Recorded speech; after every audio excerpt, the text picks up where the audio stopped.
চক্রাঙ্গানিকে আমরা পরোয়া করব না। বিএনপি জাতির সাথে দেওয়া কথা রাখে নাই। আমরা বিএনপিকে বলছি দেশ এবং জাতির স্বার্থে আপনারা ভুল সংশোধন করে জনগণের কাতারে আসো। সহজে কানে পানি ঢুকবে না, তখন সিরিঞ্জ দিয়ে যদি ঢুকাইতে হয় সে পানি আমরা ঢুকাবো।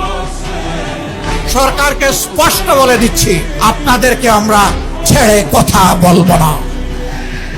20 কোটি মানুষের 24 কোটি হাত আজ প্রস্তুত।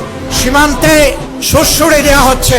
পশ্চিমের নামে একটা দেশ তাদের নাগরিকদেরকে অবৈধভাবে আমাদের দেশে ঠেলে দিতে চাচ্ছে।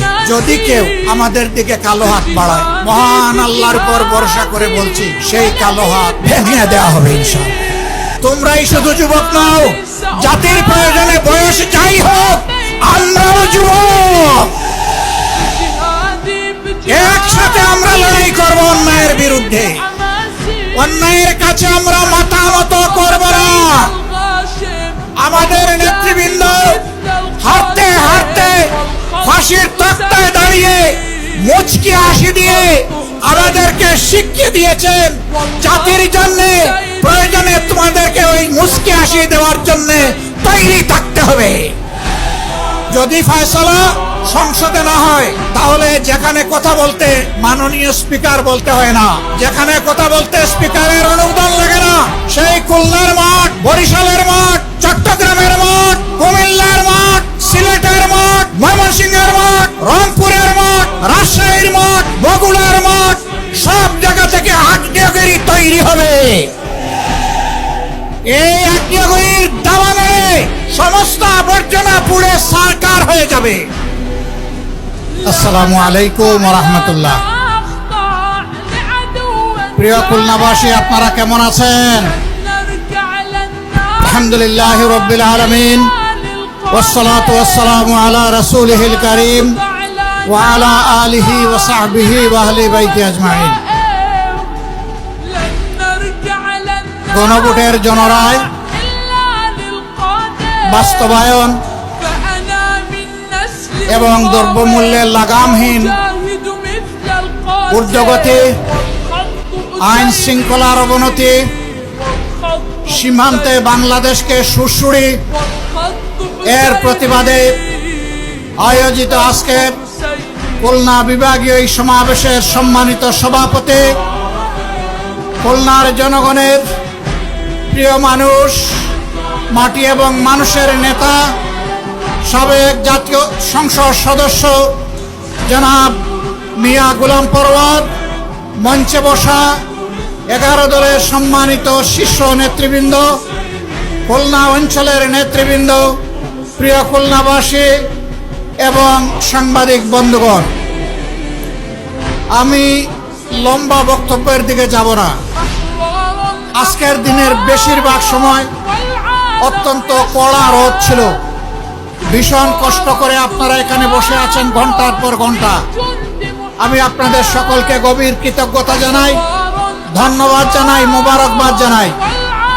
11 দলের ডাকে আহত এই সমাবেশে হাজির হয়ে আপনারা আমাদের কাছ থেকে জানতে চান আপনাদের আকাঙ্ক্ষার বাংলাদেশ গড়ে তোলার জন্য আমাদের আগামী দিনের ইশতেহার কি, আমাদের পরিকল্পনা কি, আমাদের বক্তব্য কি, তা জানার জন্য আজকে আপনারা এখানে হাজির হয়েছেন। ইতিমধ্যে নেতৃবৃন্দ সবিস্তারে বক্তব্য রেখেছেন, নতুন করে আমার বলার কিছুই নেই। তারপরেও যখন দাঁড়িয়েছি 2-1টি কথা বলে ইনশাআল্লাহ বিদায় নেব। প্রিয় খুলনাবাসী, আমরা একটা স্বাধীন দেশের নাগরিক। আমরা 2-2বার স্বাধীনতার স্বাদ গ্রহণ করার সুযোগ পেয়েছিলাম। 47 সালে অখণ্ড ভারত থেকে স্বাধীন হয়ে তৎকালীন পাকিস্তানের একটি প্রদেশ হিসাবে, পূর্ব পাকিস্তান হিসাবে, পাকিস্তানি শাসকেরা জাতির সাথে দেওয়া ওয়াদা রক্ষা করেননি, যার কারণে একটি যুদ্ধ অনিবার্য হয়ে উঠেছিল। রক্তক্ষয়ী মুক্তিযুদ্ধের মধ্য দিয়ে হাজার জীবনের বিনিময়ে বাংলাদেশ আবার দ্বিতীয়বার স্বাধীন হলো।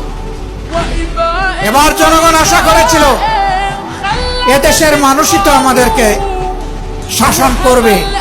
আমরা আশা করি এ মানুষগুলো আমাদের উপর অবিচার চাপিয়ে দিবে না, বৈষম্য করবে না, রাষ্ট্রের সম্পদ চুরি ডাকাতি লুণ্ঠন করবে না, দেশে হত্যার রাজনীতি চালু করবে না, আমাদের গণতান্ত্রিক অধিকার হরণ করবে না। কিন্তু দুর্ভাগ্য, মানুষকে এই ওয়াদা দিয়েই তারা ক্ষমতায় এসেছিলেন, তারা তার সবগুলো লঙ্ঘন করেছিলেন। জনগণের বিরুদ্ধে তারা অবস্থান নিয়েছিলেন, জনগণের রায়ের কোনো তোয়াক্কা তারা তখন করেননি। বহুদলীয় গণতন্ত্র হত্যা করে একদলীয় বাকশাল কায়েম করেছে। মানুষকে শায়েস্তা করার জন্য গায়ের জুড়ে সন্ত্রাস এবং ফ্যাসিবাদী শাসন চালানোর জন্য খনি রক্ষী বাহিনী তৈরি করেছিলেন। তারা ধারণা করেছিলেন এইগুলা করে জনগণের রোষ থেকে তারা রক্ষা পাবেন। না, শেষ পর্যন্ত রক্ষা হয়নি। তাদেরকে অপমানজনকভাবে বিদায় নিতে হয়েছিল। এরপরে বাংলাদেশ বারবার চেষ্টা করেছে জনগণের অভিপ্রায়ে দেশটা চলে কিনা। কখনো হালকা একটু আলো দেখেছে, আবার অন্ধকারে হারিয়ে গিয়েছে। জনগণের প্রত্যাশা পূরণ হয়নি। 24 সালে আমাদের তরুণ ছাত্র যুব সমাজ তাদের ন্যায্য একটি অধিকারের দাবিতে আন্দোলন গড়ে তুলেছিল। 15.5 বছরের ফ্যাসিবাদী কায়দায় ছাত্র যুব সমাজের আন্দোলনকেও দমানোর চেষ্টা করা হলো। রাষ্ট্রের সকল বাহিনীকে লেলিয়ে দেওয়া হলো, নির্বিচারে মানুষ খুন করা হলো, পঙ্গু করা হলো। কিন্তু শেষ পর্যন্ত জনস্রোতের মুখে যারা একসময় দম্ভ করে বলতেন হাসিনা পালায় না, হাসিনা পালাতে জানে না, আপনি পালিয়েছেন, আপনি অপমানজনকভাবে পালিয়েছেন। এমনকি বড় আশা করেছিলেন দুপুরের ভাত খাবেন, আল্লাহ সেইটা এই রিজেক আপনার জন্য রাখেননি, সেই রিজেক আপনি মুখে তুলতে পারেননি। রান্না ভাত ফেলে দিয়ে আপনাকে বাংলাদেশ থেকে চলে যেতে হয়েছিল। কোথায় গিয়েছেন? 15.5 বছর যাদের সেবা দাসী হিসেবে আপনি কাজ করেছিলেন, তাদের কুলে গিয়ে আপনি আশ্রয় নিয়েছেন। আপনার কোনো অনুশোচনা নেই। আপনি মানুষ খুন করলেন, আয়না করে মানুষদেরকে মানবতার জীবনযাপন করতে বাধ্য করলেন, অসংখ্য মানুষকে পঙ্গু করলেন, রাষ্ট্রের সকল প্রতিষ্ঠান ধ্বংস করলেন, ব্যাংক, বিমা, শেয়ার মার্কেট লুণ্ঠন করলেন, অর্থ